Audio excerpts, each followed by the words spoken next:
Hello everybody, I'm just about ready to get started. Welcome HellCleave. I'm figuring to start things off while people trickle in on the surprise stream. Let's chat a little bit. So I'm left with an interesting conundrum.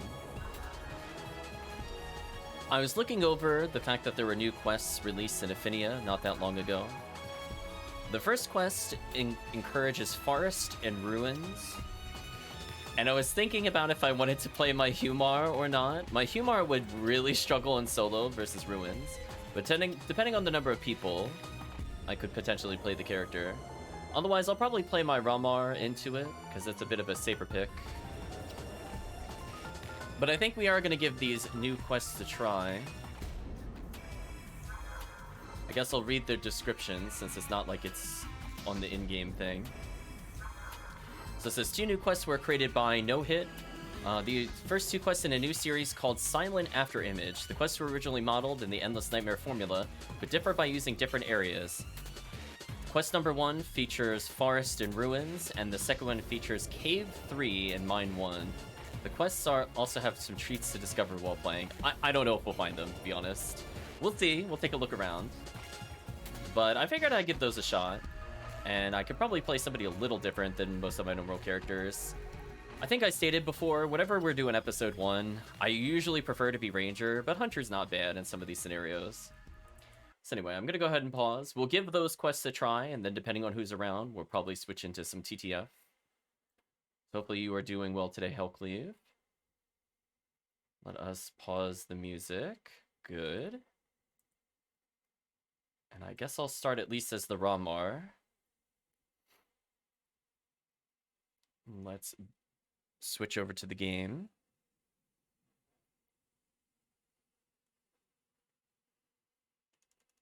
Oh, I need to increase the volume of the game. Just been leveling away most of the day. Yeah, unfortunately, as of 7 o'clock my time, it has unfortunately dropped. Should just drop anything, right? No more XP up. But who knows, maybe we'll power level more characters in the future. Right now, I'm not in a rush to do XP-only quests. I'm more interested in experimenting when it's something I'm not super concerned about. And if it's experimenting with forests and stuff like that, which is an easy clear, it's potentially a lot of photon drops for me. So I guess I'm going to start off with some solo Ramar, unless I hear any takers in the chat for trying this new quest.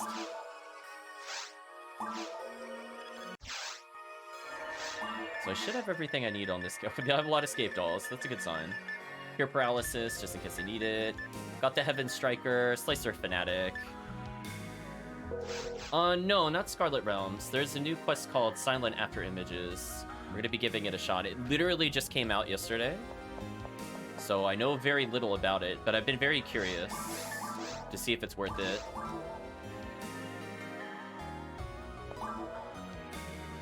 You haven't done them? I was gonna say HellCleave, up to you if you want to watch or join. Oh, you'll join in? Okay. Well, I'll bring a Ramar. You can bring in whoever you want. I'll do...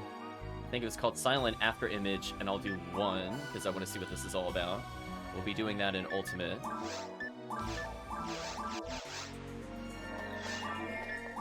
This character should fortunately level. I might check my character bank for something real quick. Hopefully I have charged Vulcans? I mean, it's not the end of the world if I don't. At least I got a Slicer. Gonna switch to the Fomarl? Interesting. I'm not allowed to charge launchers. I have, like, low-end charge Vulcans. I have more of them, but they're just not on this character, apparently. That's a shame. I might give away these charge Vulcans, because they're not really high percentage. Like, they're not really hard to get. I just have to do an Easter event and get 50% charge. Or we might do another quest in the future in episode 4 to farm those. In fact, I probably should do that quest at some point on stream. I just don't think it'll be tonight, specifically, but maybe in the future. I don't know why I have all these shields. I think I can very safely get rid of everything that is not a rare. That'll probably be for the best. Oh, this character has my Cure Freezes. I do have spares. 25 extra, 50% if I need any. Definitely. I think I'm shy by like 1, but I'd probably request 2. Whatever you want for 2 of them. They don't even have to have other percents. I mean, if it does, it'd be nice.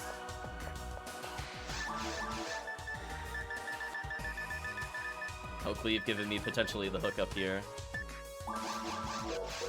Now I can finally put my Pure Freeze back in the share bank.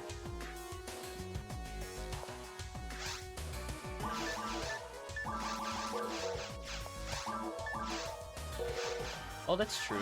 Should I be using Charge Arm with this character? Yeah, I got a solid Yashmenikov. I don't see anything too crazy in my share bank. I'm gonna check once to see if I got a Charge Arm. That's another interesting weapon drop for Rangers. So what would you want for that HellCleave?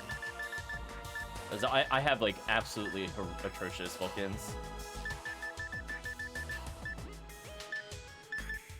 I got, like, Charge Launcher. Well, this character's got some bad equipment. I'm pretty sure I have Charge Arm on somebody. It probably is my Ramarl. Yeah, kind of disappointing drops. Speaking of which, what am I equipped with shield-wise? Oh, the Pure Defense Shield. I don't know if I need that for multiplayer, honestly, but it's fine. In the meantime, I'll come over to HellCleave.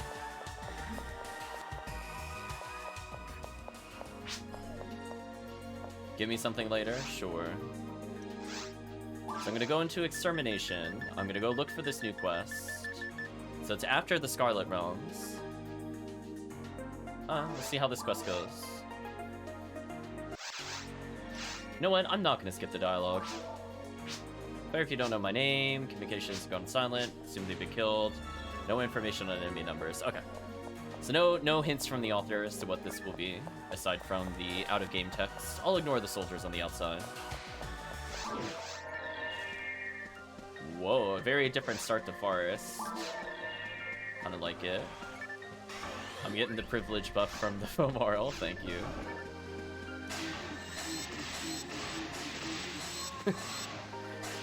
The Fomarl whipping out the ye olde Vulcans, of course. Listen, sometimes you just gotta put the enemy down, I guess.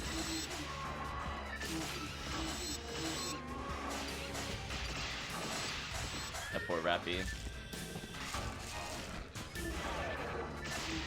I do love, like, legitimately, I just use Power Mag on Fomarl until she's like 180 plus, and it actually works out fine.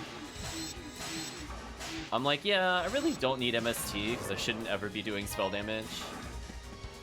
Just gonna bring like 2 Heavenly Arms, Power Mag, V101. They're like, yeah, that's what a Fomarl should wear.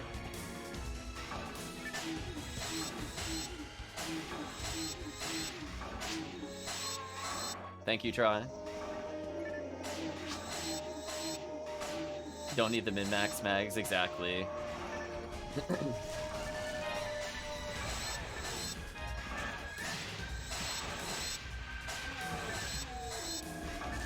Interesting. Is the moth not required? Oh no, when they get debuffed, they can't hurt me. Interesting.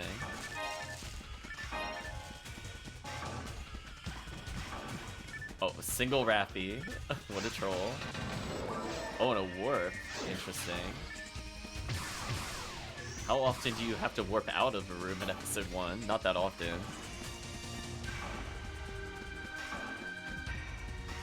But hopefully you get some rest, Try.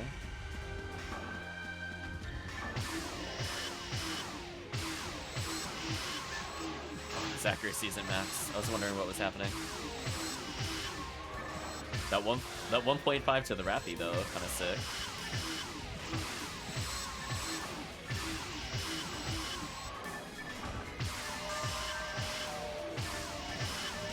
Yeah, we're just going full Berserk strats, I think, in this room. I'll heal myself slightly. Ooh.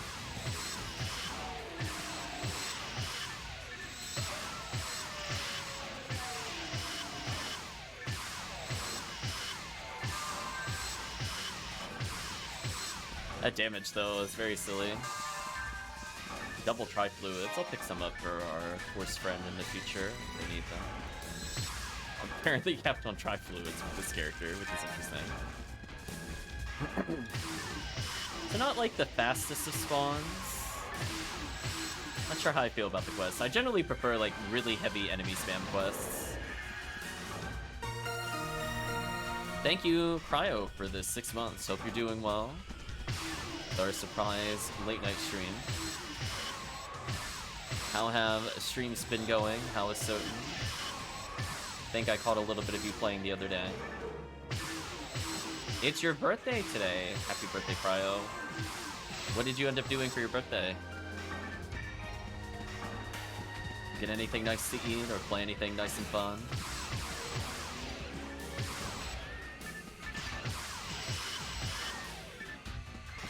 Meanwhile, I'm just blasting away.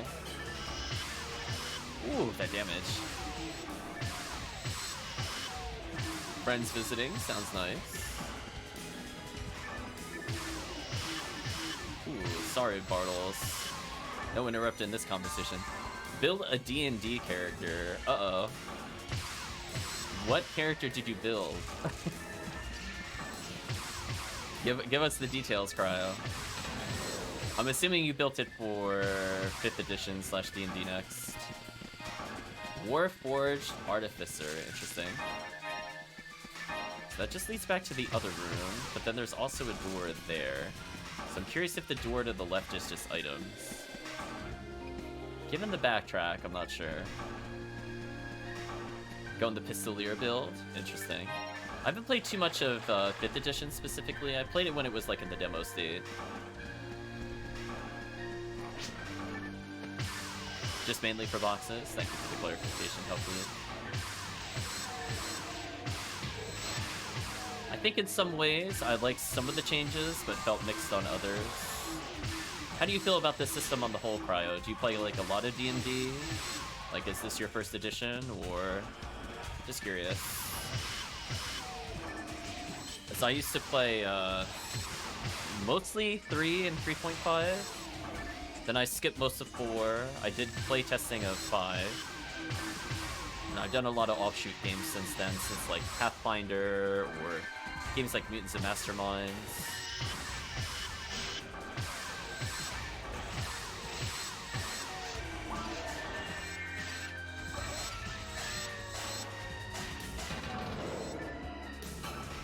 It's a fun mashup of the Pathfinder simplicity with D&D logic. Interesting. We're back here. So I think from like a monster kill quest, I don't know if I would do this one again, but it's different.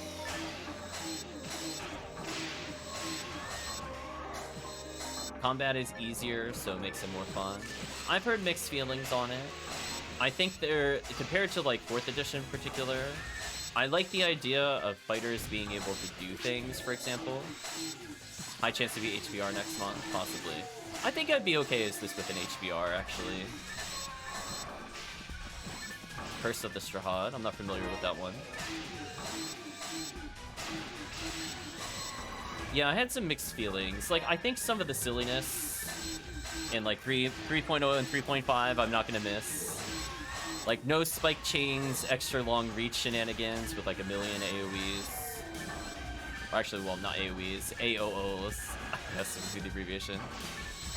Yeah, 4th edition got a little too...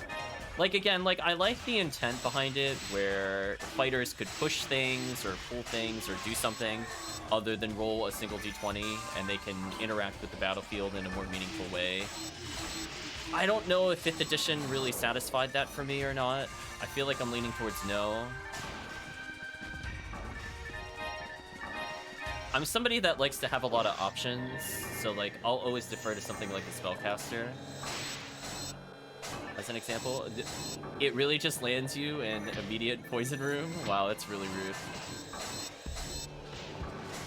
Yeah, I heard a lot of complaints about the Rangers. That sounds about right. Where it's just like, I like concepts, like we'll talk about the fighter class because that's probably the only one I know kind of offhand. I like the idea of things like second wind or potentially getting second actions. That way there's like a little more thought with what you could do. I wish they played around things like reactions a little more, where you could choose to be like offensive, defensive, or utility, and then you can focus more as you level. I wish that's where it went as a class. But unless you go like the class that rules or the, what do they call them, the schools, where you hit level 3 and you choose your specialization. Like until you get to that point, I don't feel like you feel like a real character.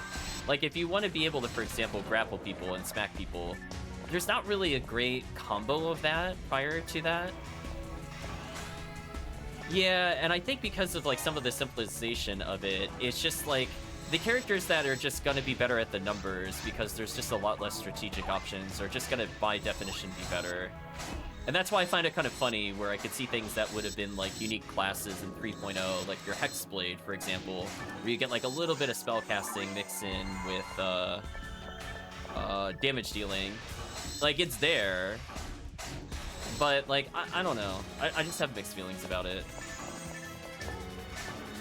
Like I feel like from the standpoint, I don't want to have to take spells to do something interesting. Dance of Ruin, oh Cryo, I love that spell too. I know what you're talking about. Like that sounds super familiar to me. Yeah, I just wish those, you know, even in terms of like spells that wizards and clerics can use in those kinds of games, I feel like the utility spells are mostly gone.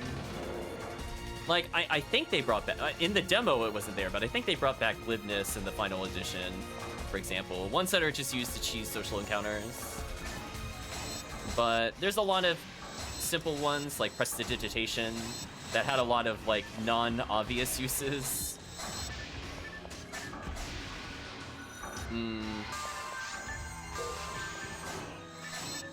So I have some mixed feelings about it.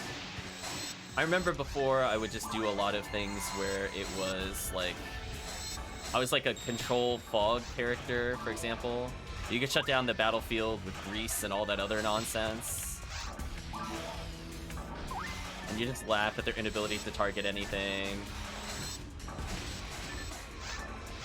And a lot of that is not, it's like kind of there in the new edition, but kind of not.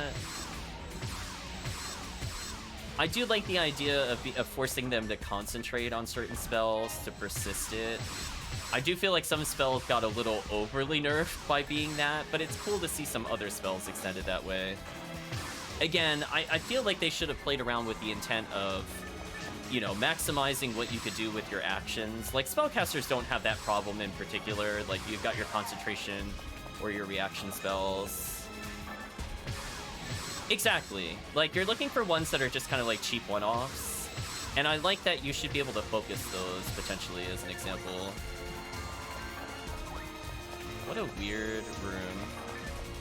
I will state, I've never seen laser gates placed like this. It's different. So, I don't know. I felt kind of eh. I didn't play through like a full campaign of it, to be fair. But I wasn't feeling as enthused. There's actually a pretty interesting thing. Best caster in 5e seems to be Cleric. Oh, I was thinking it was potentially Warlock with their infinite short rest BS. But Cleric's always a good choice. The Warlock, I called them the narcoleptic class. All they want to do is go into like 2 combats, shoot their load of spells, and then they're like, oh, by the way, I have everything back. They're very silly characters.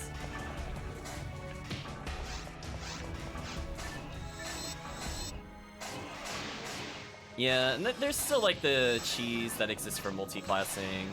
I know, for example, it's very easy to get a cleric with full armor proficiency and still a decent number of weapon proficiencies, with just like a little bit of a splash. Or if you go fighter into wizard, then you could wear heavy armor, for example, as your wizard, and stuff like that, which is pretty silly. It's just there. A rogue with Misty Step, exactly.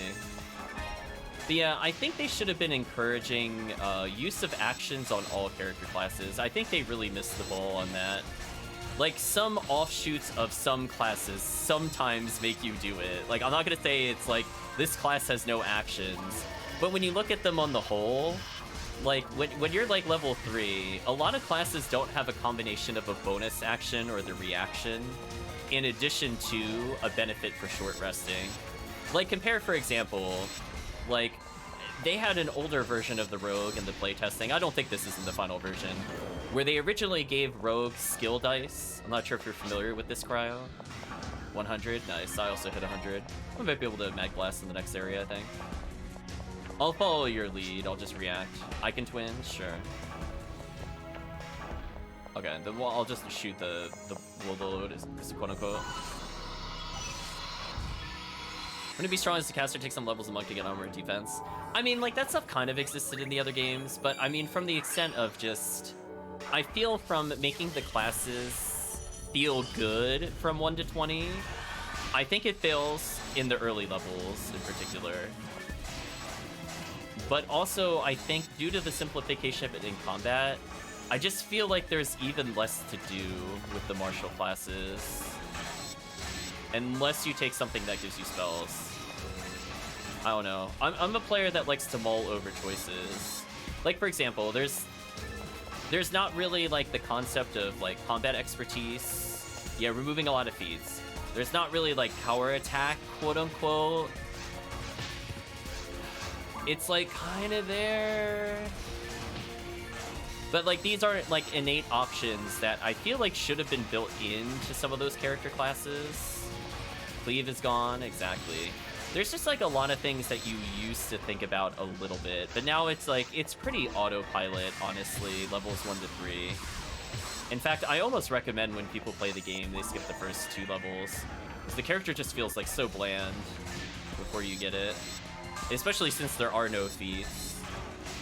Like, in the traditional sense. Like, I'm not a fighter gaining, like, 4 feats at level 1 or something. Paladin is unbalanced. That sounds about right. So, I just would have liked to have seen things, like, I got a little derailed, but from the standpoint of rogues in particular, I feel like they also dropped the ball. In the demo version, they had skill dice, and what they could say is, X times per short rest, I can roll an increasing size of die and number of die total changes per level, where I could just alter the outcome of a roll. Yeah, they actually had, like, quote-unquote skill expertise, where I could say, you know what, I really need this to do, I need to land this hit, so I'm gonna spend this d6 to roll extra d6 to hit on, like, this confirmed strike. Or I can roll an extra d6 for, like, skill checks. And that made them, like, undisputably useful, and you had to think about when you wanted to do it, or, like, when you could short rest. And you could decide if the check was worth it or not. And I just don't feel like I really have to think as those classes. Like, I understand some people want things to be simple, but I just feel from a standpoint of the innate options, it's very lacking. I think Mutants and Masterminds Cryo is a system I always refer to of where they fixed a lot of things I didn't like about some of the combat options in D&D. And I feel sad some of those things are not just default actions. Like, for example, what would have been, like, power attack in D&D is just something by default you can do. Like, you can get a feat to make it better. Instead of, like, a range of, I think, +2 to -2, you can make it +5 to -5. But, like, that's an action I can take per enemy, per encounter. So even if the encounter is I swing my weapon at somebody, at least then I'm thinking, like, oh, do they look like they have high armor? Does it look like they can evade? Or are they something I could smash? Do you know what I mean? Wanted to play Starfinder? I'm not familiar with that one. I was gonna say, if Kirk was here, Kirk would be all over it. Kirk loves to talk about tabletops. We'll have to let him know. We got a separate section of the Discord. He would be excited to share. I think he plays, oh no, I'm gonna butcher the name of the game. Gloomhaven, I think? He plays a lot of Gloomhaven.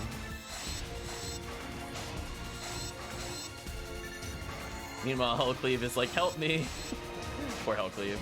I'm doing my best with this red needle. Goodbye, these enemies. But yeah, I just feel like from that standpoint, there's just a lot more out-of-the-box stuff. And if I want to specialize in it, the game gives me all of those options. And I just don't feel like I have, like, that creative choice in combat, comparatively.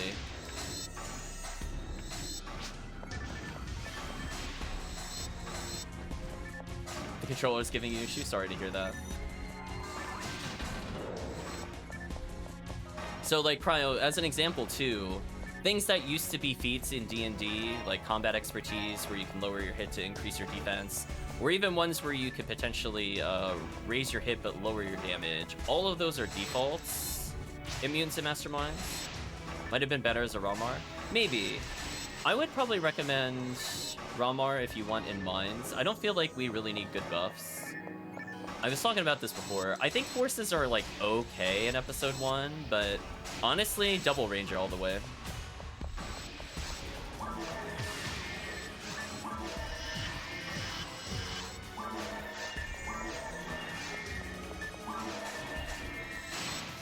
Anyway, I lost train of thought. One other thing that's done in Mutants and Masterminds I don't see as much in other systems is it differentiates between the minions. Like Reckless Attack for Barbarians. Yeah, stuff like that.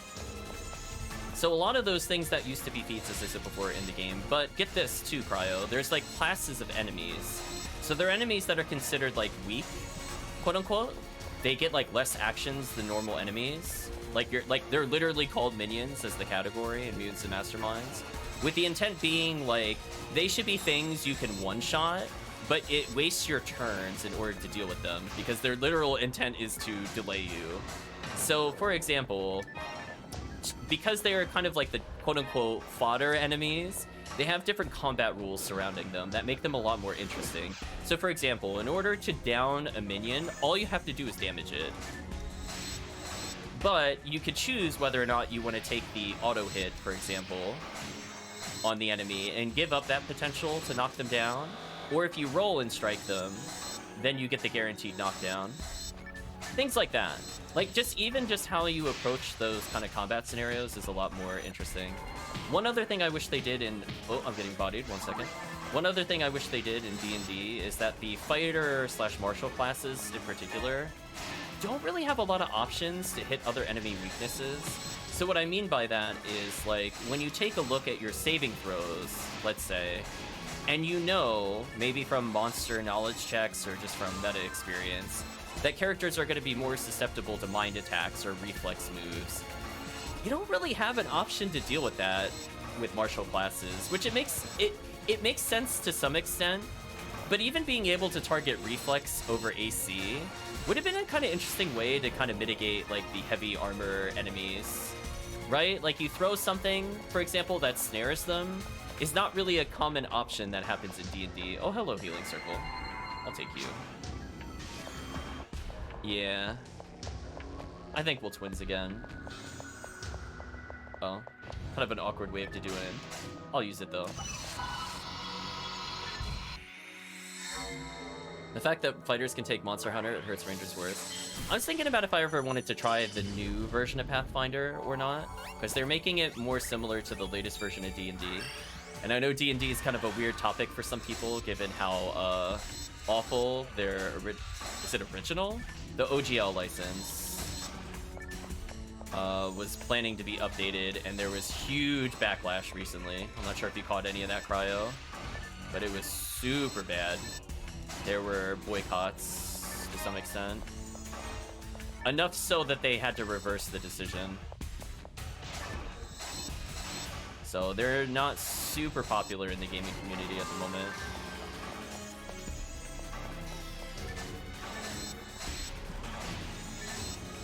But I think for people that want to play the game for what it is, it's always interesting to talk about it.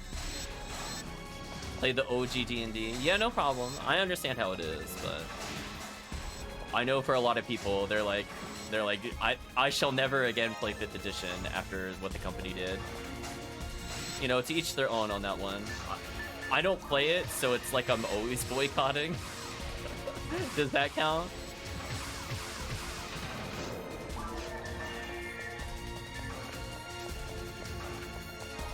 Who knows?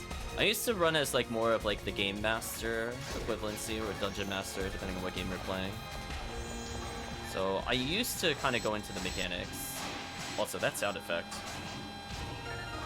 Nice level up. I'm gonna walk away from that sound effect. Thank you. I leveled up and got 1 MST. Are you serious? That is so bad. Okay, I'm as far away from that annoying sound as it can be. Yeah. I think where I got exposed to D&D would have been... Oh my gosh. We'll talk when I'm out of this room. What were they thinking with that sound effect? So I think where I got quote-unquote started with D&D is I remember playing on like a Windows 95 computer. The Baldur's Gate games. You're happy to play. I like the concept of getting people together to play and having something that's maybe not necessarily electronic to play. Although, to be fair, I think even when I played, I mostly used digital tabletops, like your Roll20s, etc.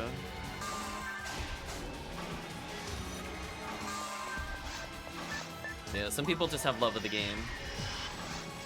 It's never meant to be balanced, quote-unquote. There's always those wacky tales of, like, the level 10 character that can effectively defeat God, etc., etc. Like, yeah, I'll just have 9th level spells of everything. Did the laser gates spawn more of them? Weird. I have to say, I did not expect the ruins portion of this quest to go on this long. I thought we would be done by now.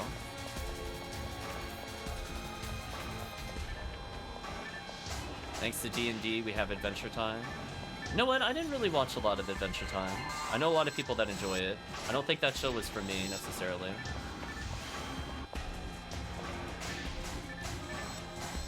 Oh, that is not an item I can pick up. We'll ignore that.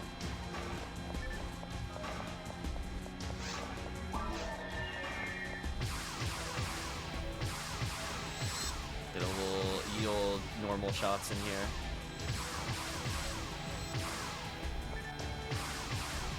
If you watch it, you can spot the D&D elements. I saw, like, the first season, I think. But I was like, eh. I'm not a fan of the protagonist, I think is the problem. I did find some of the supporting characters interesting. But, everything else was fine, I guess. Oops, I got bodied. I'm pretty sure I saw, like, the core cast of characters. I saw, like, the vampire character, Lumpy Space Princess, Ice King, whatever his name was. I'm pretty sure I saw most of them.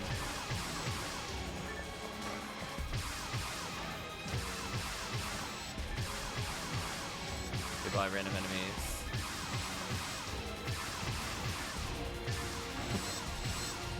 Although, when you say that, you remind me of something else that is based off of D&D, by the way.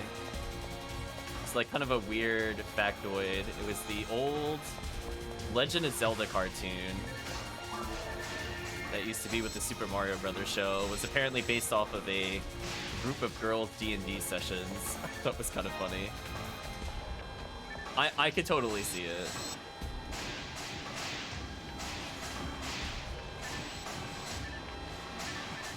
Goodbye, random Volclaw. Yeah, I saw, like, the hidden undertones of the show to some extent. Like, I saw, like, the, you know, like, the destroyed cars, the cities underwater. So I know there's another angle to the show. So I'm vaguely aware of that. But that's about as far as I got. Let's go through here. Mine material. Oh, it's on the other side of the room. That's unfortunate.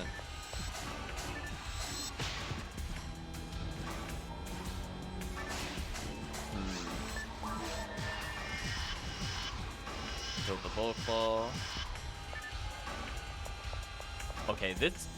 why are there more waves? Okay. My patience is low on this quest. I'm like, we have been in this room way too long. Like, no, no, no. That better be it, game. Seriously. Author? author. If you want me to play... There we go. Mission better be complete. Good. I'm like, that better be it. Oh, I like the red warp stacked all the way to the ceiling. That's different. I think there's some interesting visual elements to it, but I would love some tweaks to the enemy spawns in this, for sure. Back, your app crashed.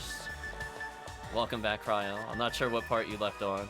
I talked very briefly about Lumpy Space Princess and seeing the destroyed cities underwater and meeting most of the cast. But then I was talking about Legend of Zelda briefly.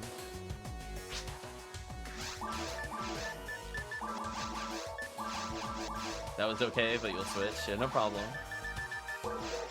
Put some of this away. Get rid of these. Yes. Yeah, so apparently, there was an article not that long ago on that, but apparently most of the show episodes were based on a group of girls' D&D sessions. So the fun fact of the show. There was kind of like a behind-the-scenes article. It just came out like not that long ago, like maybe 2 weeks ago, where different writers of the show and things like that had little comments talking about their thoughts on the show. And that was one of the things mentioned in the interviews. I was about to say, that's how you know if somebody's seen it. Well, excuse me, princess. Exactly. I have seen it. Oh boy. My boy. Exactly. So let's go ahead and we'll try another one. This one should be caves and mines, so not quite as tanky enemies. So we'll see how we feel about this. Ziggy Silent Afterimage 2. There we go. Let's name our games correctly, sort of. And we'll wait for HellCleave. Your kids like the Super Mario Brothers Super Show? Oh no. I don't know if I know all the lyrics to the song, but if somebody were to start singing a line, I would probably be able to join in. I'll put it that way. I saw it a lot. I didn't like it so much when they introduced the really annoying cave people. That's where I kind of... Even as a kid, I did not like that. Sorry, Uktar. You could die in a fire, Uktar. Oh my gosh. Oh no, he's trying to tempt me to sing it. I don't know if I want to do that on stream. That might be too embarrassing.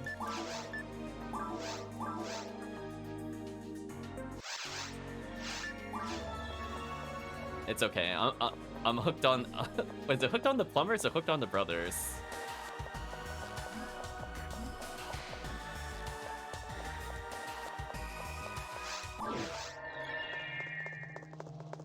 So let's see how this quest goes comparatively. It is brothers, okay.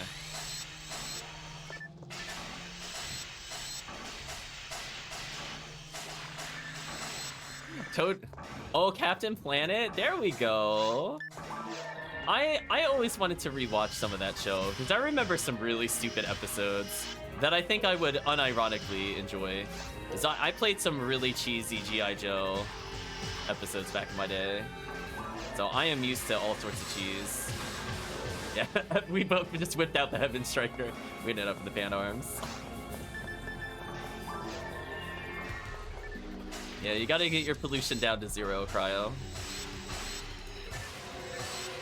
I remember there was like a really dumb episode. Well, there's a lot of dumb episodes of Captain Planet, but there was one dumb episode where it was like an island episode, and they found a way to clone the islanders to work their factories, I think is the plot of the episode. But they clone like a young boy who just ends up eating everything and causing a famine. Do you remember that episode, Cryo? It was so dumb. I loved it though. And every time he ate, he kept duplicating. Oh no, not Mega Man. I have like vague flashbacks of that show. It really is just Super Fighting Robot Mega Man for like 2 minutes of that intro. Are there even any other lyrics than that? I'm really trying to think hard. I feel like they repeat that at least 8 times. It's so bad. But oh yeah, I watched all sorts of things. They were not good things either. He's here to save the world, oh no.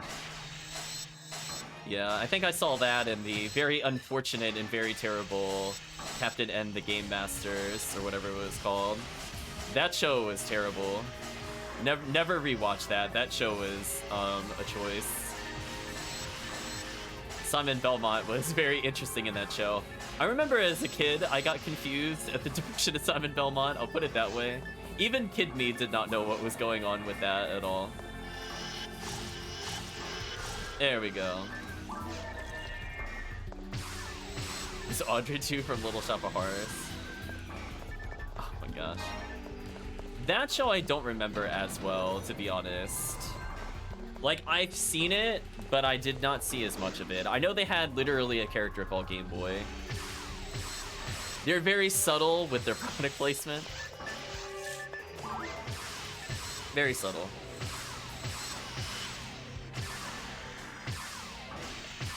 And then I think Mega Man just kept saying Nega or something over and over. Or was that the Game Boy that said that? Uh-oh. Dark room and trying to figure out where the lilies are. Not a fun combo. I guess they were on that side of the room. Game, please. I'm gonna reapply my buff. Oh, I got cheese by paralysis. I don't think I have a cure paralysis on him. Sounded like Shrunken Popeye. Maybe it was the Game Boy. It literally, they just kept saying like Nega, Nega, Nega over and over again. Like N-E-G-A, I mean, specifically. It was very weird. I don't know why they were trying to make that a thing. They're like, we're in Nega trouble. Like, it was weird. It was very weird. I didn't understand it. I don't know if he was like from the Negaverse or something. I don't know what the in-game or in-show universe was. Like negative something, presumably. I don't know. It's very weird.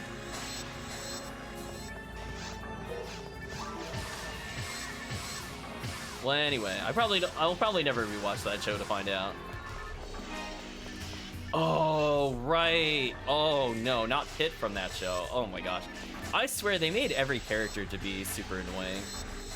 Then there's other shows where I don't remember if they're good or not. I just know I saw them. Like there was it Mighty Max? Count Gaston? That sounds about right.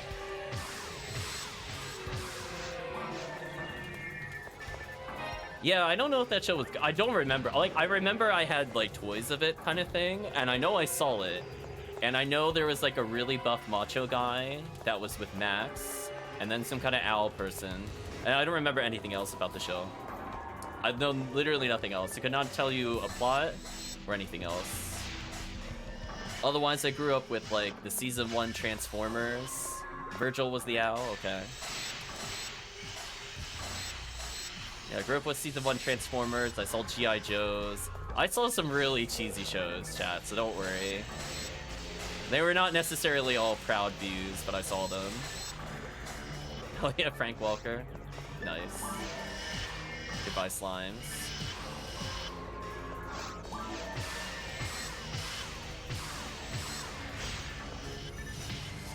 Oh, they actually don't do that much damage to me. Thank you, extremely high defense. Actually relevant. So yeah, you could talk, and I would mostly follow the conversation when it comes to those shows. Oh no, you're gonna get something stuck in my head? Hey, that wasn't fair. We traded blows. That was not fair. I whipped around, shot him, and he veganed me in response. What a jerk. Oh no. It's been a while since I saw the Animaniacs. I saw them briefly when they came back, like an episode or two. They were okay. I know, I think in school they played the country name one, where they tried to name all the countries, but then they were pointing out the flaws where they missed countries even back then. I thought it was kind of funny. So a switch was hit, but what do we do? Did I miss something in this room? No. I guess I go backwards. You meant Rob Paulson and Randy Rogel. I don't know the actor names. So I think I was too young to look them up.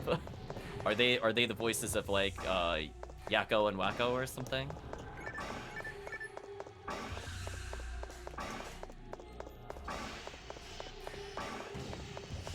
As I mean, like, I literally probably haven't seen the show in more than 23 years. Recorded a new version with an update, nice.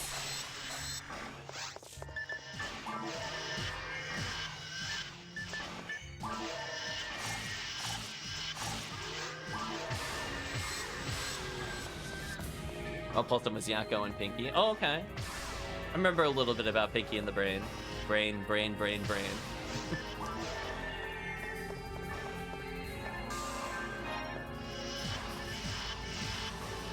It's okay. We also do the same thing we do every night here.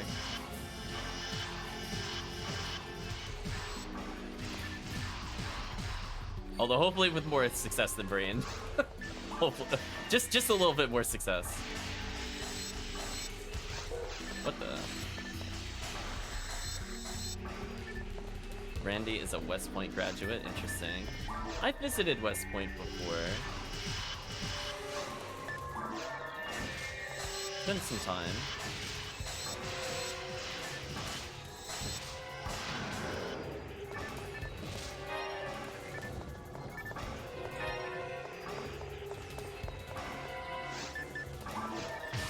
Concentrating on the dragons. There we go. Back to the chat. He's an Ivy League graduate. Interesting. Oh, that's actually super useful to do.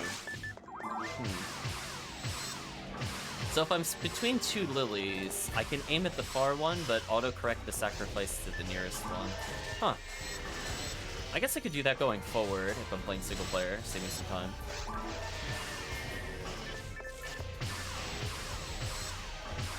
Oh yeah, Cryo. I unironically want to watch through G.I. Joes again. There were some really weird episodes in particular, like even for 90s/80s morning cartoon shows, they were exceptionally weird. Rivers is the lead singer for Weezer. Don't know if I'm familiar with Weezer, to be honest with you. Let's freeze them into Slicer Fanatic. I think my favorite one in the G.I. Joe's one to go on a brief tangent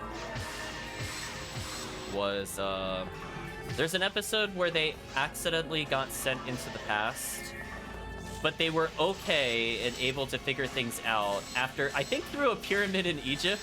It was very interesting they went to Greece from there. I'm pretty sure it was a pyramid in Egypt that led them to Greece. But then they were okay because Sergeant Slaughter just happened to know ancient Greek and could get to go back to the ceremony needed to go back into the future. There were some really out there episodes, I'm telling you. Some of those are like, wow, they really did get paid for anything. Transformers Armada was good. I don't know if I'm familiar with that one. Is Armada? I've watched like what would be considered G1. I've seen parts of Beast Wars. Which one's Armada? Is that a recent one or no? Kill these enemies. Armada paid a lot of respect to the original. Oh, if it's a more recent show, I don't think I've seen it then. How about G.I. Joe when the cold is completely subject to arc warfare for the cold in the winter, but the middle of the arc circle short sleeves were okay?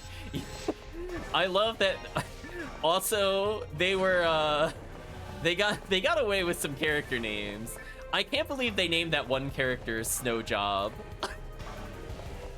Like, dead serious. The red hair guy, I'm dead serious. I'm pretty sure his name was Snow Job. And I'm like,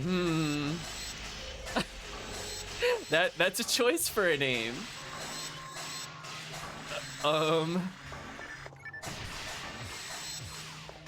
It's the Unicron trilogy? Oh.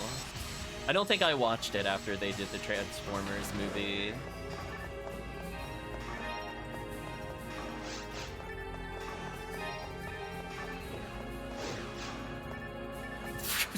That is an extremely rude placement for lilies. Very rude.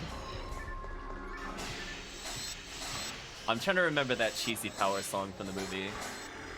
It's been a while. I just know the one part where they go, "You got the power!" Like, I know it leads into that, but what the full line was.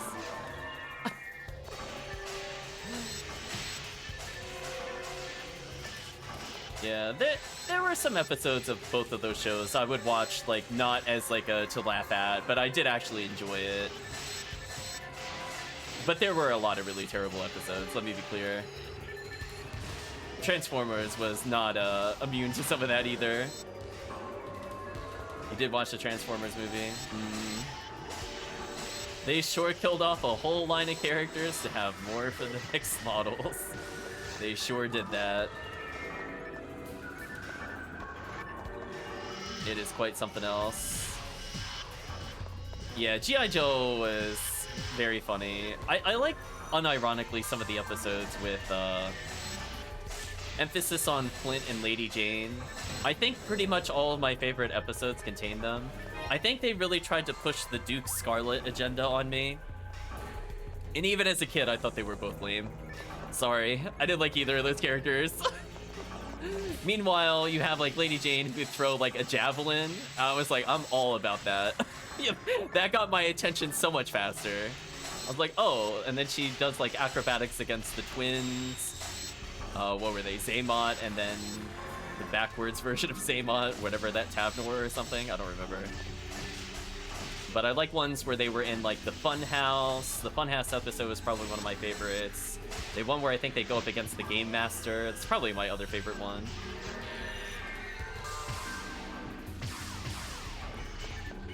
Oh, yeah, the voice actors for Transformers Season 1 for sure. Very iconic. I feel that way about a lot of the 90s voice actors. I don't view the shows the same way.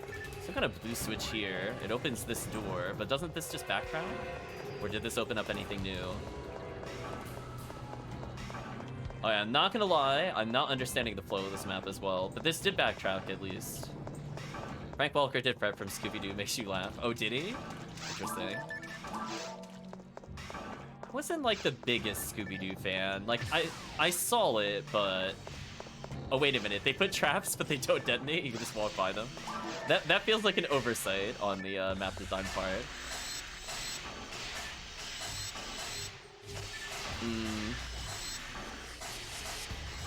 I remember Scooby-Doo being very cheesy as well. I don't think I was as into that show as I was the other ones. Yeah, we're definitely just gonna deal with these. I got knocked over, unfortunate.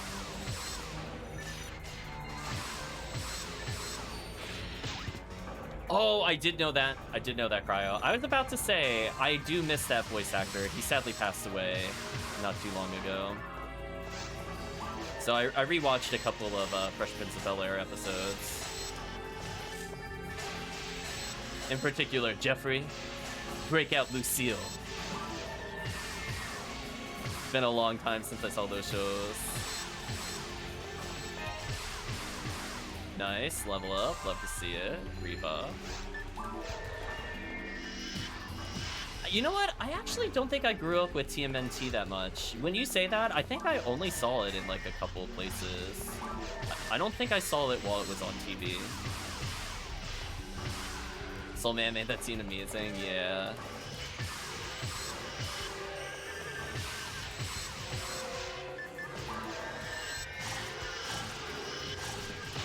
I had enough. I just brought out Slicer. I bring out Slicer for these specific scenarios. I mean, at least it's got 50 hit, I think, right? Oh, only 25. That's fine. I still love you, Slicer Fanatic. Never change.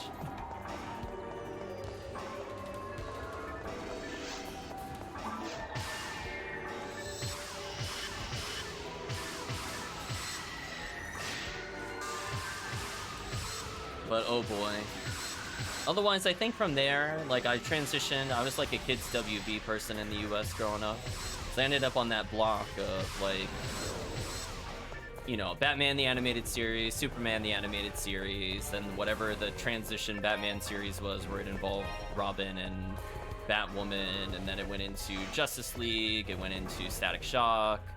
I saw pretty much all of those. I saw a little bit of, like, Fox's, like, Spider-Man, for example.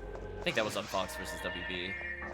So, like, I had, like, a decent mix of Marvel and other things.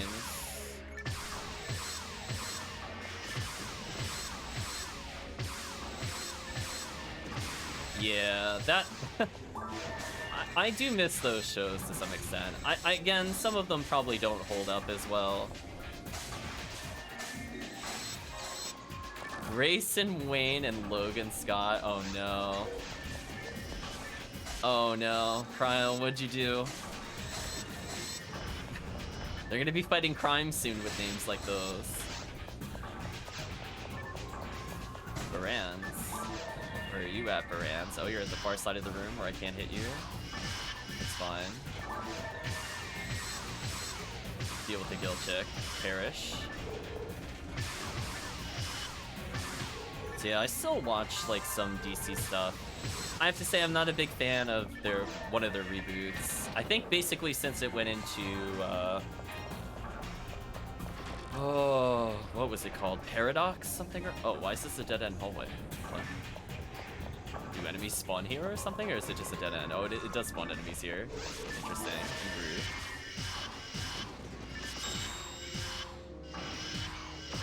But yeah, just around the time I think the last... Oh. I'll save it. I'll react. I saw Mag Blast, I'll react to it. But I think other than that, it's just like, went for Arresta, it's okay. We'll just call it, we were in sync at heart. I had a feeling you didn't use the twins, so I'm like, why not? Wait, it makes us fight the dump chick in this room? What? What, but there's no switch. Okay, well there's a warp. What a strange quest.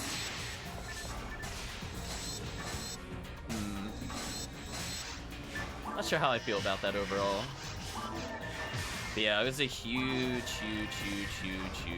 DC fan growing up. I really liked the voice of Lex Luthor. Will always be iconic to me. The voice of Batman, rest in peace.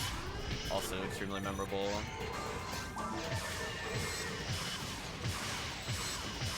Deal with that enemy real quick.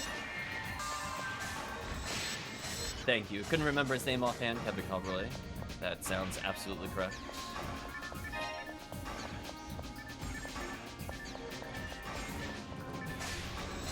But yeah, I grew up on a lot of those shows. I don't know if I've seen all of them, quote unquote. There was some very... I'll call them the pandering to kids seasons of stuff. That even as a kid, I did not like them. I remember just like being way more excited about Batman the Animated Series versus when it became like the adventures of Batman and Robin or whatever. I just like the more mature tone and also jokes of some of the other stuff. So I felt kind of disappointed. I don't really like to see like the kid characters in the shows. Even then, I did like it. I think a great example of that for people that watch those kinds of cartoons, Ghostbusters.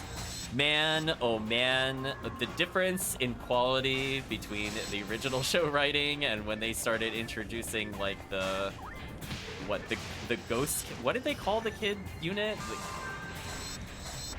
The Little Busters? What did they call them?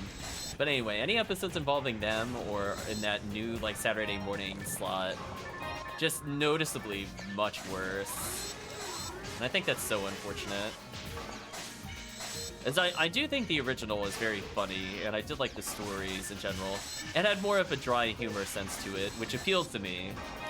Even today, I still like dry humor more than I do like slapstick or other kinds of comedy. It's just my preference for sure. But goodbye, all these enemies.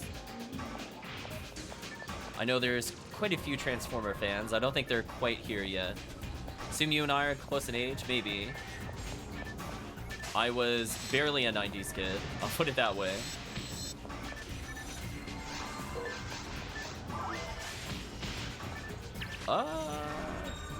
My sister was born before the 90s.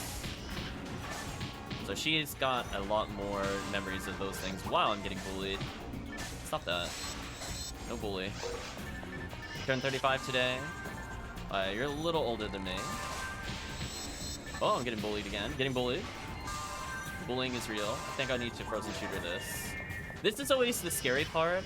I think the Rangmar is quite bad at dealing with Sinnohs, because they can't debuff them.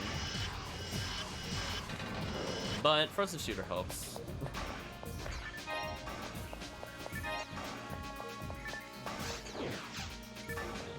But yeah, we're pretty close.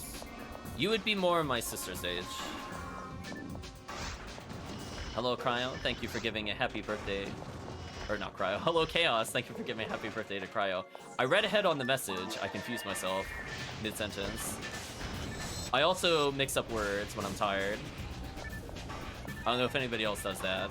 Like, I'll think about a sentence, and then my brain will focus on, like, a verb in the sentence, and the verb will come out, even though I'm not at that part of the sentence. It just happens. Why, hello there, Barans. Hello there, double switch in the ceiling.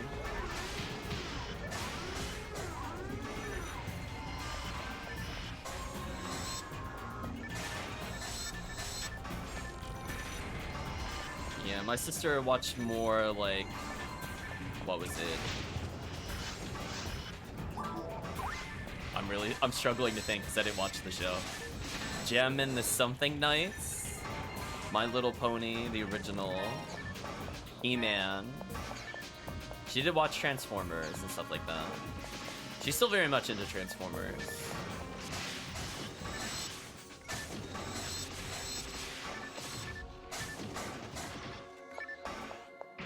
But there's still like a variety of things I probably haven't seen from that era.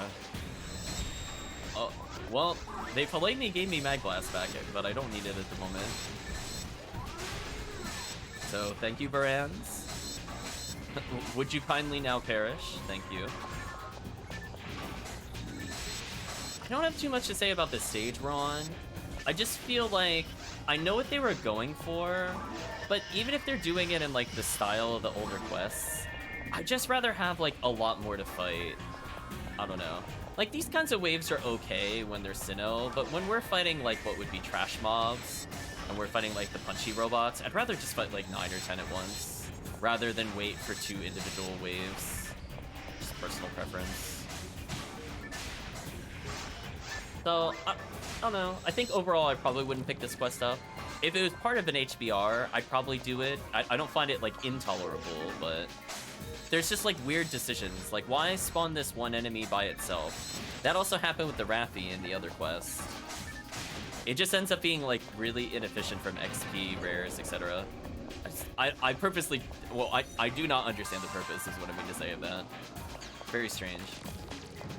I have Lieutenant Mantle on, so I could see there's, yeah, you call them walking simulators, exactly. It's just like, if there's gonna be like a lot of rooms used, it better make it a bit more interesting on the walk there. So this is, like, again, they have interesting... Excuse me? Excuse me. Excuse me. That was rude? Does that switch just auto-kill you? I had Lieutenant Mantle on and I did not see that trap, by the way. I'm pretty sure it was not on my screen, by the way. Does that just happen when you hit the switch? You just die? Like, it spawned in front of me, and I would have shot it or targeted it if I was walking towards it. The heal ring? Maybe the heal ring does it? I don't know. That was very rude, and that debuffed me. Oh, the heal ring had a trap. Oh, I didn't look at the heal ring. That's possible. Well, I guess we gotta do the buffs in a moment. But oh yeah, Nostalgia Central. Oh, Lady is +1. Get out of here. Enjoy being frozen, Sinnoh Red. Perish.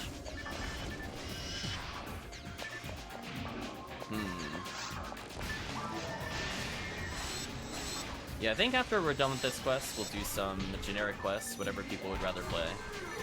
Oh gosh, I don't get knocked down anymore. I have too much health for this episode. I'm gonna spam Resta. Spamming. Do some damage here and there. Iframes? The power of iframes? Okay, power of iframes. Okay, that kind of worked. Oh, okay. I always get scared with those monsters. We did not take 1400 and die at least. I seem to only take 500. I guess because I was hugging him so tightly, he couldn't get it. I also have Mag Blast. I guess we could use it. It's just like this enemy, like who cares? I mean, I'll still use it if you use it. Yeah, let's do it. He shouldn't be able to kill me with a crit, especially after this buff. Although I have to be a little careful. I'm gonna mash Resta. This should at least deal with the clones, so I don't have to worry about them. Heal our friend here.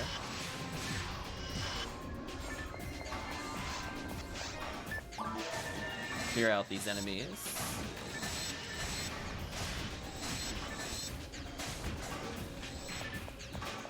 I like the Baran's launcher. Nice touch. I like the Sinnoh Red was hanging upside down on the grate on the floor. I've seen that a couple of times, but I'm still amused when I see it. It does stop him from getting gimped easily by like random nonsense. How did I miss the Barans with a 118% chance to hit? What? The special from Frozen Shooter should have the same accuracy as Heart Attack. I'm not sure what happened there. I'm assuming jank happened. Very odd.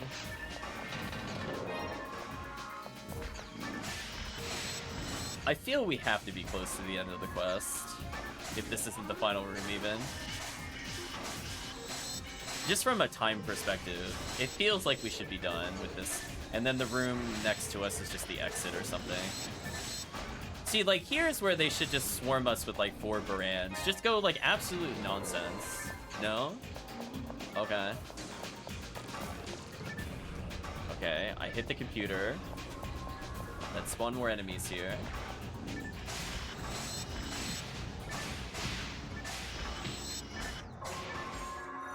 I shot the dove switch instantly. It was apparently above the door on the right.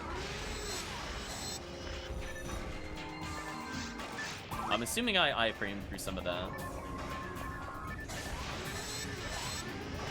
Yeah, like, the number of enemies we're getting in the other rooms are, like, the exact amount of enemies we should be receiving in this room. Which is very weird to me. Like, now, for the size of the room, that's a lot of enemies. But when you're fighting in, like, the other areas, it just feels empty. I don't know. I just don't feel like 4 or, like, 5 enemies in a wave, even in a room this big, is really all that appropriate. Unless it's, like, the starter wave, and it gets more. I don't know. That's my quest design philosophy, I guess.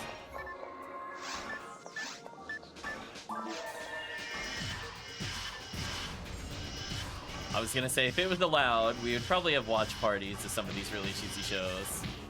But unfortunately, probably not legal anywhere, even in owning DVDs, etc., etc. But it is what it is, chat.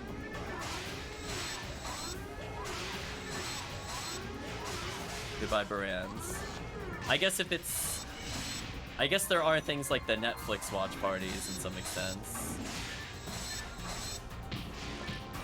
But, not something I could probably stream, for example, on Twitch. Goodbye, random Sinnohs. They were unfortunately not more than meets the eye. The only thing they transformed into is a disappointing loot table. Just monomates galore. No photon drops, no rares. Oh, I got the stun lock? Stream it in Discord? Maybe. Not on Twitch, though. I'm gonna have to die mate here, or I think I'm gonna die. Ooh, that was close. Man, Sinnoh's the worst matchup for Ramar is imaginable. It is what it is, though. Like, that right there is why I was not able to do TTF for the longest period of time. It's not that I couldn't kill falls, I just couldn't get past the Sinnohs. They were too powerful for Ramar. That level 20 deban makes such a difference as Ramar compared to the Ramar. And also debuffing them makes a big difference. Speaking of which, let's rebuff you real quick. At least I can shoot at the people not aiming at me, so I could play like a normal ranger briefly.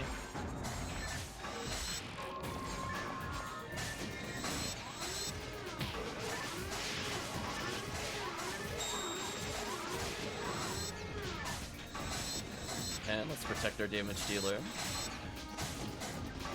To get Mag Blast again. Healed up.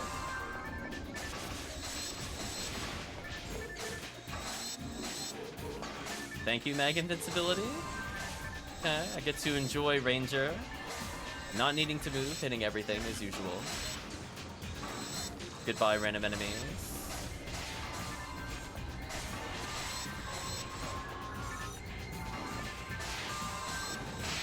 I see the switch.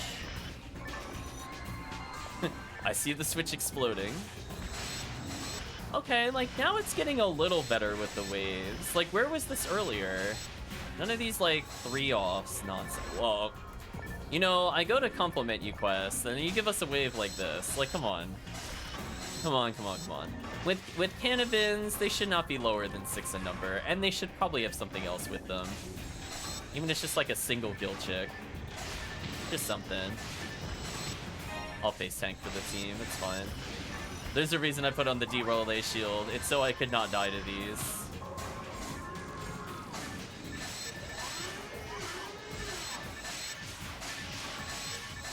Nice. Thank you, D-roll A shield. Proving that you are actually valid.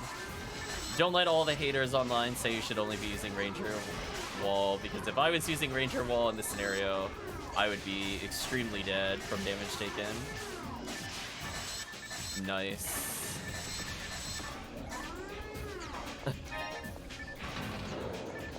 Okay, that was like better. That wave mount was better, but we're still left with like really weird combinations of things. So what's in this door that opened up? Anything interesting? Long hallway of double traps? Okay. I hear things spawning behind me and in front of me. So you have a room this big and you just put 2 enemies in it? Why? Why, chat?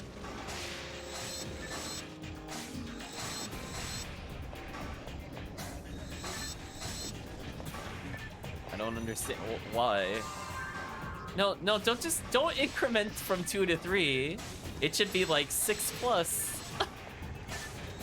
And these enemies give terrible rares. I know you want to make them more common, quest designers, but they're not really that interesting.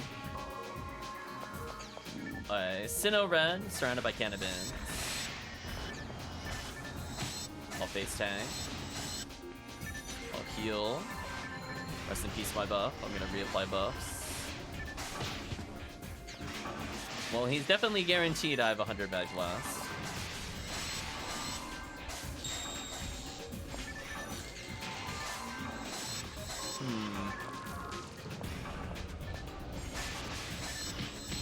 Fine, we'll face tank it and we'll heal slightly. Face tank and heal. Face tank and heal. That's fine. They're coming in for me, chat. Goodbye, Sinnoh Blue. Brands, what? Wait, did it just instantly start attacking? That sucks.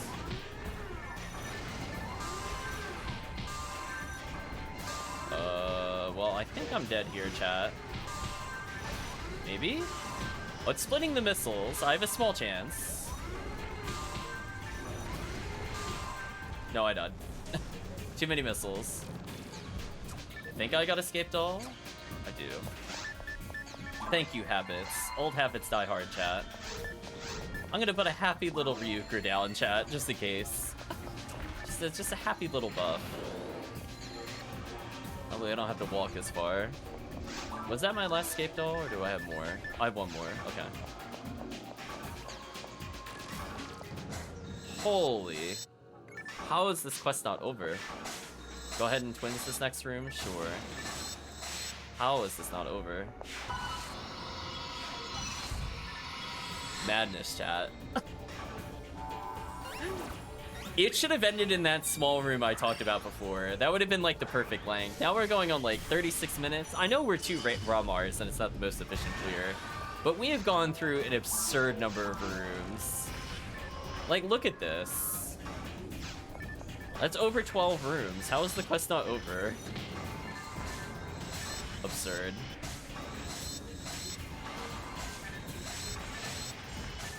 Okay, easy kills at least. I'm gonna save some Dimates for if I get Garansed again. Wow. Okay. Oh no. That missile from the other one actually interrupted my kill combo. That sucks. I think I'm dead here. Oh wait, nope. Okay, I did it. I did it. I didn't die. My terrible Resta is strong enough that I didn't die.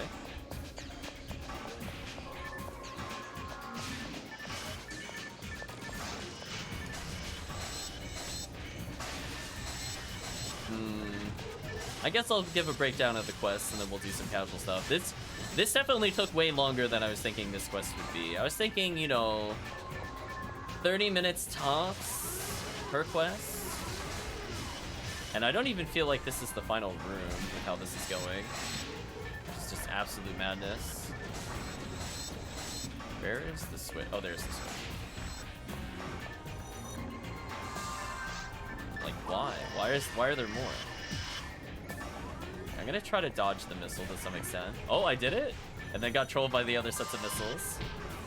All I want to do is frozen shooter. Come on, game. There we go. I landed it. I get to play the game again, chat, and not rest and spam. There we go. Whew. Loving that Ramar matchup. So, unfortunately, a very high number of Varans. But I guess if you're going for those rares, it's fine.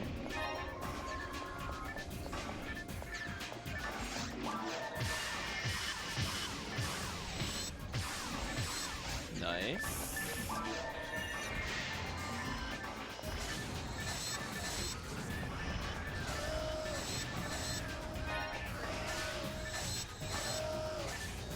More HP material? Sure, I'll pick those up.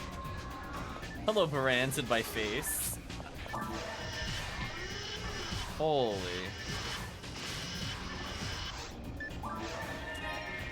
I think I'm gonna have to take the opinion of someone else that also frequently joins the stream. I really just don't like mines anymore. I had a lot of fun with mines and very hard, but the changes to these robots, the raw damage of the Sinnoh and the BS of the Varans, not my favorite. I think I'll do a hard pass on mines runs. Unless I am truly bringing in the most OP of Rangers. It's just like a little too hard for how I normally play. There's just so much dependency on either being able to debuff them or deal with the Varans. And like, we have crowd control, but there's only so much that can be done when it comes to Varans surrounded by many targets that make Frozen Shooter hard to use. That was certainly a quest. We've experienced it. I'd prefer to not experience it again. It's not the worst quest I've ever played in episode 1, but I don't get what the appeal would be. Like, why would I pick this over even just generic side quests? Like, yes, I think it's very interesting from the quest design standpoint that they changed the rooms a little bit. Like, they changed how switches worked in some rooms. But I just hated the room spawns. And it's like, if you don't like the room spawns, that's like 80% of the reason to do a quest.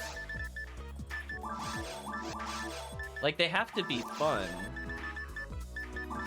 And there's just like a lot of like silly nonsense of like single room or single enemy spawn or double enemy spawn.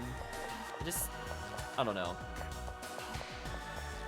I don't think I could recommend these quests to new players. There's just so many more quests with more either enemies or less rooms to navigate through that feel more quick-paced. Like, if it's a 40-minute quest, it's like, it's gotta be really good. Like, I could clear, like, all of episode 4, comparatively, in that time limit. Like, I think the ideal quest should be 30 minutes. Yeah, I don't know.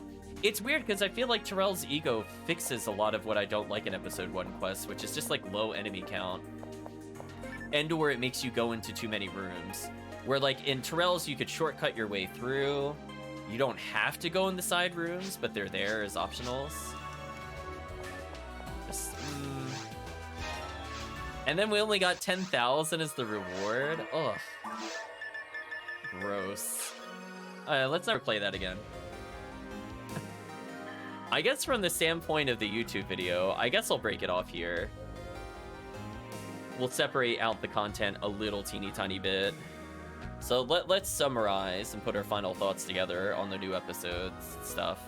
So again, very disappointing series of quests. I felt this way about the Scarlet Realm as well, where it's like, I like the idea, I actually like the room design of both of those series of quests, but the monsters they decided to put in them were not good. I'd rather the rooms be shorter, but like when you're going through like 14 plus mine rooms, which are already big rooms to begin with, I'm like, man, it just feels like a slog. In particular, since there's just like so few enemies in certain rooms when they spawn, so you can't even like 4-man clear some of this efficiently because there's just too few enemies. Where if they had just condensed several of those waves, just spawning at once, then it would be more fun in a 4-player sense, as long as it wasn't like Quadrobarans. At least it didn't Quadrobarans us, but in terms of like the robot fights, they were just very lame and very vanilla. Like, if you're gonna make a custom quest, you should do something that makes it really memorable. And outside of, as I said before, like some interesting healing circle placements, that trap in the healing circle room was extremely rude. But other than that, like the computer arrangements were kind of interesting. There's a lot of teleporting around to make Forest a little less boring to go through. So like there's clearly an intent from people that had played the game before that it's like they broke some normals and standards. Why couldn't they do that for the monster spawns? It's like you could take some of those maps and they could have been amazing for sure.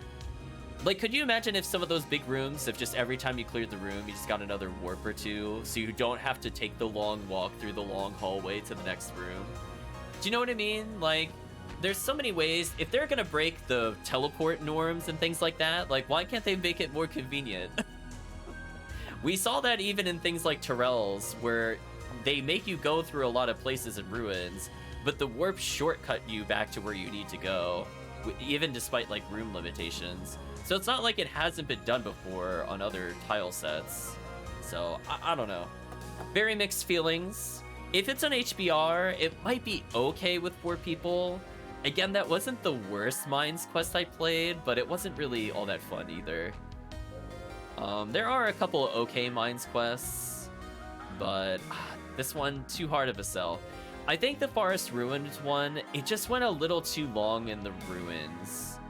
I think the forest part was like okay, but again, like the enemy count was just way too low for what it was. It just not high enough for sure. But anyway, those are my thoughts on the stage. We'll continue the stream, but we're gonna give a classic moment in every part of the stream, which is a so long to YouTube. So you've been watching on the Vaughn, plus we didn't do any of the side path stuff. I guess that's true, but it just, again, it just felt so long. The caves was a mess, I also agree. I definitely did get lost on the caves. But it's from the standpoint of just like, again, there's just too many rooms and too little enemies. Like, I don't care if they split it up so that you can open up shortcuts for other players. Better quests do that. It's not like there's a, you know, there's concepts of the A and B paths, even in the original PSO quests. Yeah, but it's just, for less than 4-player, that was not stellar. Again, maybe we'll revisit in an HBR if it pops up, but right now I'm not dying to do it in a 2 or 3-man group for sure. Well, anyway, we've come to that point in the video, as always, where we say goodbye to YouTube, so let's try this again. So if you got this far in the video or the VOD, I'd just like to say thank you for watching and hope to see you again next time.